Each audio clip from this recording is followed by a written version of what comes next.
All right, I'm hitting record without, Holy crap. again, without a test run. Living on the edge. Without a test or without much prep. We're just doing it. 1, 2, 3. Go! Oh, it's a short. Oh, he's chomping. Hold on. Now I'm not like, I'm chomping. Okay, I'm here. You ready? I'm Ryan. Thank you for coming to my party, McKenna. And I'm Harland, Dad Legend Grant. What's Dad Legend? It's a term from Hearthstone, which is this online game that I enjoy playing sometimes. It has a ranking system. The top of the ranking system is called Legend. It's a numerical system, starts 25, goes whatever, and you try to climb up from 25 down until you get Legend. The way that it works, if you get to number 5, that's kind of a break point where it's hard to get past that or something. So they call that Dad Legend because all the dads that are too busy taking care of their kids to make it all the way, rank 5 is also referred to as Dad Legend. Interesting. For all of you who gave a shit about hearing that. Yeah, I care. And we're the Dawdlers. And this is the Dawdlers Philosophy Podcast. Jorts!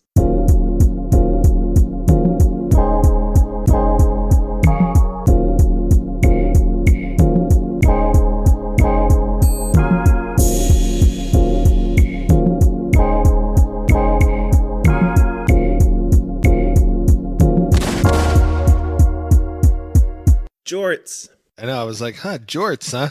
Jordy jorts. LaForge. Oh, yeah. Gosh, I want to watch me some of that shit again and again. Not all the episodes, but a lot of them. Some you just need to see once. It'll cheer you up. Pull you out of your depression. Watching such a positive show with uplifting messages as TNG. Yes, indeed. Indeed. Now, what's my take on depression, you ask? Yeah, that's what I said. That's what you said. By the way, folks, that's the topic. It's not the intellectual dark web today. I'm sorry. You'll have to come Everyone's back going to be disappointed. next week. No. No. They depress me. Sorry. Speech ain't free. Oh. What? What was the phrase? Yeah. Free speech isn't free. Nothing's free. There's no free lunch. There ain't no such thing as a free Jordan Peterson ticket. No. But I think the whole free speech thing, I want to do free lunch. I want that to be my thing. I'll be like, free lunch, free lunch. That's anyway. What do you call it? That I can get behind. A chant? Cause. A saying?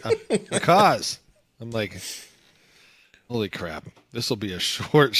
I have a feeling. Okay. Well, okay. My take on depression. We're so depressed right now in the way that we should have practiced this and been like, you know. Instead, we have not. I'm always practicing my Eeyore. I do it all the time. Yes. Yeah. Just don't watch that movie. Thanks for listening to me. Looks like fun. Wish I could have some. Okay. So my take is this. Whatever. I understand when it comes to depression that you could say that there's like, and I don't know, maybe you could say this about everything. I don't fucking know. There's many levels of analysis one could perform in trying to understand what's going on with this thing we call depression. Molecular, cellular, organs could have a role to play. You could analyze it with respect to that. Obviously, psychological and behavioral. Maybe you could even say social. There could be a level of analysis from the social. But I think we tend to think of depression at the sort of, I think, the behavioral level. Sometimes we talk about it at the other levels. But for the most part, I think we tend to think of ourselves as sort of individual organisms and dealing with various problems in the world in our lives. And depending on what level you're at, sometimes you want to say, well, there's just a chemical imbalance and it's just, maybe you want to say it's somehow genetically determined or something. Sometimes you want to say it's, because I live in a war-torn country and everything sucks, or sometimes it's because you live in an environment that's not very stimulating. And so whatever. There could be lots of reasons. My thinking with depression, and I guess it just has to be sort of personal because it's not my area of expertise and I don't have much else to say about it, but I guess my route to depression is via anxiety. So I guess my personal definition of depression, when I think of it and I'm thinking about myself in those terms, in that frame, is that Depression is like exhaustion from fear. From just the experience of fear. If I'm feeling afraid for too long, I lose energy that I'm devoting to the anxiety or whatever it is. And then I just it's the default setting after you've run out of gas. You burn it all up on fear and now you're just sort of wafting in the sort of pointlessness and inevitable end of it all, that kind of thing. And you just don't have any energy or you don't know how to cycle back through to get yourself into position to feel more worry about whatever anymore. You're just done. So that's kind of my take. I always like the point about there's many levels of analysis. I think that's true of everything. And I also come at this mostly from a personal level of analysis because in part I haven't really attempted to study it academically other than motivated by personal experience and feeling in a way that I've been trained by my society to label as depressed. And then, well, okay, I guess I'll go type into YouTube, give me talks about depression and try to listen to what people say about it. So, my take is going to include, as it often does, I don't know what depression is or if it exists, but before you throw your headphones across the room, this is not coming from a place of like Scientology style denying mental illness, though I might do that. It's coming from the guy who doesn't believe in tables and beer bottles either, doesn't believe in consciousness or minds either. So I don't really know how to rank in my nihilistic scale of ontological denialism where I feel about depression, because I'm not really saying the same thing as I don't believe in beer bottles, but I don't want to be saying the same thing as Jenny McCarthy is saying about autism. I don't really know. It's somewhere in between. I don't know what it is.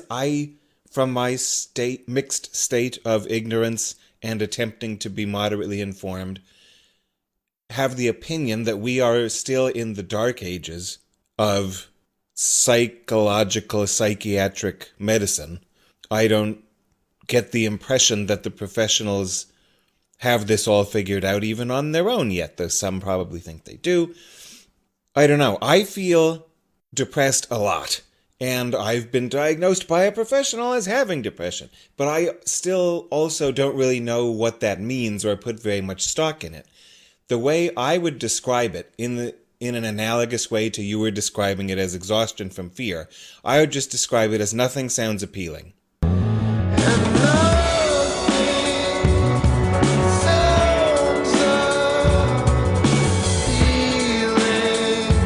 When I say I'm feeling depressed, it's usually that.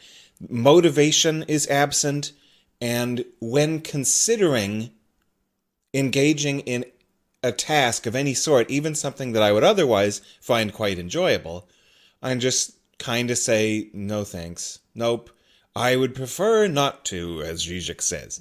Depression is I would prefer not to, universally applied. But would you like to do your favorite thing? Would you like to go to your favorite place or imbibe your favorite beverage? No. Just nothing sounds appealing. Do you think that's what others mean by depression or in the vicinity? I think so. I think it definitely.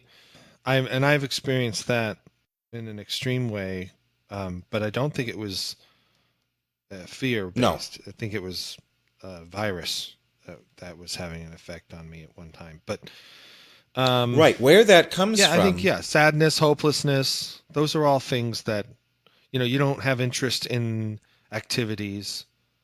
I'm literally reading like from Oh, DSM yeah. five. I wouldn't, the personally, I wouldn't describe it as sadness. Because I feel very acute sadness very often, and I know what the physiological responses are, and melancholy. I'm Yeah. very familiar with it. But to me, depression is quite different. For me, what I call sadness is usually a short episode accompanied by some tears and some whatever, but then it fades quite quickly, and I'm ready to do things and things sound appealing within an hour. But when I feel what I would Right. describe as depressed, there isn't any obvious physiological symptom detectable by me. Maybe the fMRI machine could see it. And it's much longer lasting than sadness typically is for me. Yeah. Yeah. No, I think it's just yeah. I mean, as they say, it's it's persistent feelings, and it looks like it can be sadness, hopelessness. That was kind of what I think I was just describing about after anxiety comes this like hopelessness, like blah. I think I feel It hopeless doesn't. all the time, depressed or not. The lack of interest, I mean, it's to me these things come and go. There some days are better than others, or maybe I could say some days are worse than others. I don't know. Though, yeah, and then of course the symptoms though got to be kind of present for at least 2 weeks is what their diagnostic criteria is. That's for major depressive disorder. Mm-hmm.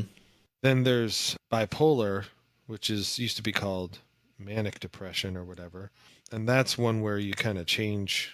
You're down low, like in the normal sort of seeming major depressive type disorder, and then you have these short bursts of intense, like over the top activity, and everybody's like, Jesus, Bob, why are you crazy today, and you more or less burn out, and then you back to the depression or whatever. But they're all mood disorders and stuff. As far as treatment is concerned, yeah, there's a lot of different kinds of treatments that people use. I have a little bit of experience just in terms of the research end with this type of stuff. I worked with a guy who was a psychiatrist, and he kind of wrote a. So he used to be a FDA, I guess, medical review person.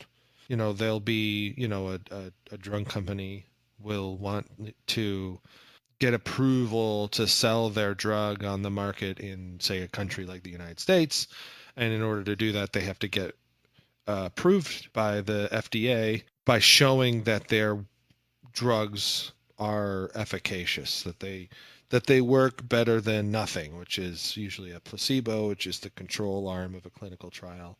What they typically do is at the FDA is they do their own separate statistical analysis, and then there's a write up by the medical team, and then also usually there's chemists and physiologists, people, a whole bunch of other people that are involved, and they have to write up their own reviews on each kind of specialized part that they are coming from, their background.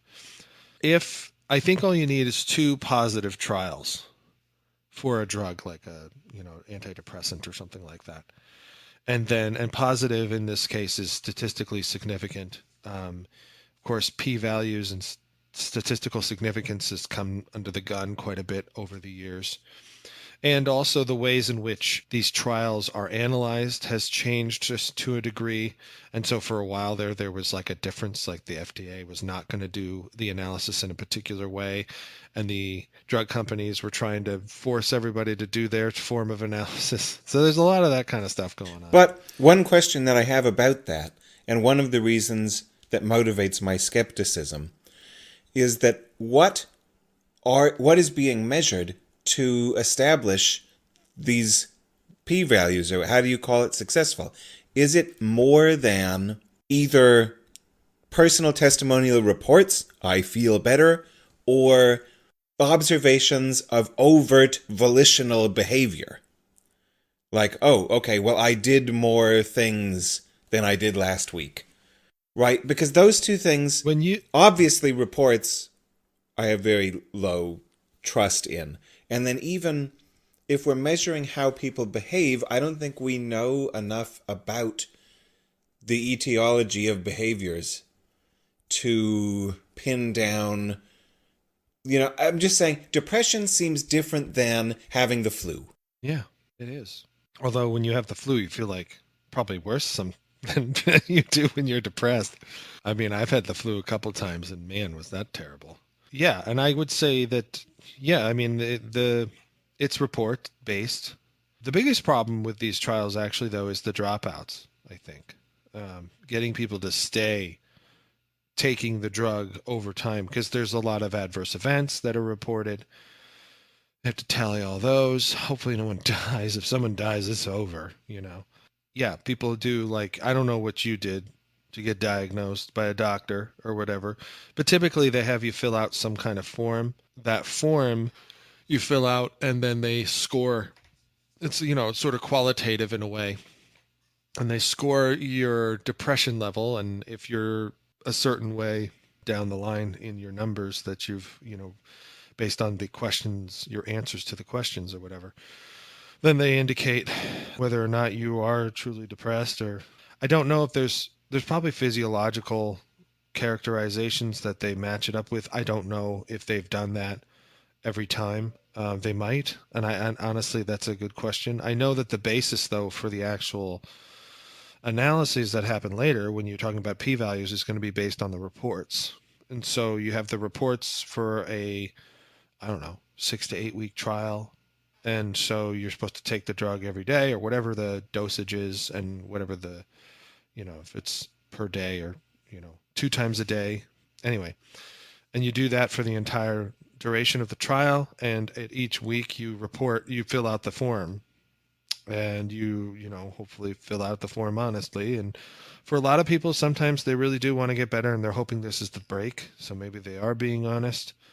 Or, who knows? There's a lot of psychology in these kinds of tests too, because like placebo, the whole point is that people sometimes, there's the placebo effect, and all that kind of stuff. The other thing though is that even still, like besides what you're talking about, there's still a lot of insignificant results nonetheless from the trials that are run. And then the companies feel so not great about it that they'll cover it up, or they'll lie about the significant levels, or they'll find some sliver, because usually when trials are done, they have to say what their primary outcome is going to be, that they, in their protocol that they put out there. The FDA is going to be like, okay, well, we'll approve based on what you say your primary is. Like, we approve or disapprove it, or not approve it or whatever. And so if you say it's this thing that you want, like for instance, fluoride in the United States is approved for pain, I think, in the gums, not for the strengthening of teeth or anything. That would be, you could list that as like a secondary outcome. So imagine then a company's like, yeah, even though this trial didn't show that the pain was relieved by the fluoride rinse or whatever, it still strengthens the teeth, and that was significant, or whatever. So they do the secondary, they'll take secondary outcomes and put those out there and say they were great. But sometimes they just say, no, the trial was for the primary outcome is awesome. And then when you look at the FDA and their analysis of the same data, it's totally not significant, statistically. Or if it's not significant at all, they just put it in a file drawer and they don't even report it. It's just not published, and no one ever finds out. So in some ways, even though we can be like, these reports that people write and all that kind of stuff, sometimes it still comes out negative, like the thing didn't beat placebo or whatever.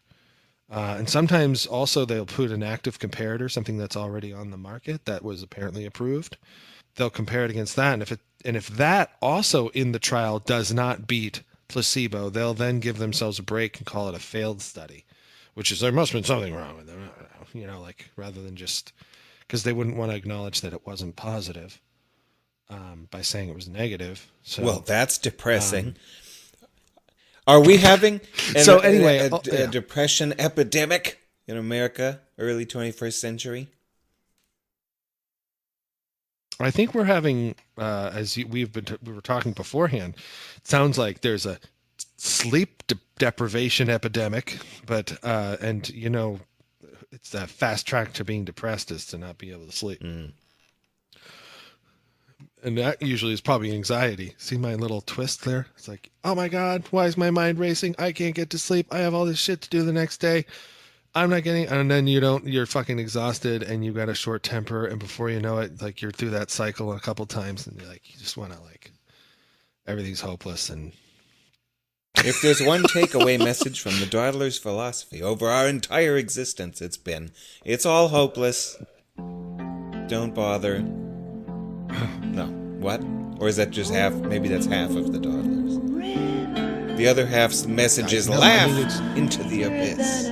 Yeah, that's the other one. I was going to say life is meaningless. Have a laugh. You in style someday. Oh, dream maker, you heartbreaker. Wherever you're going, I'm going your way.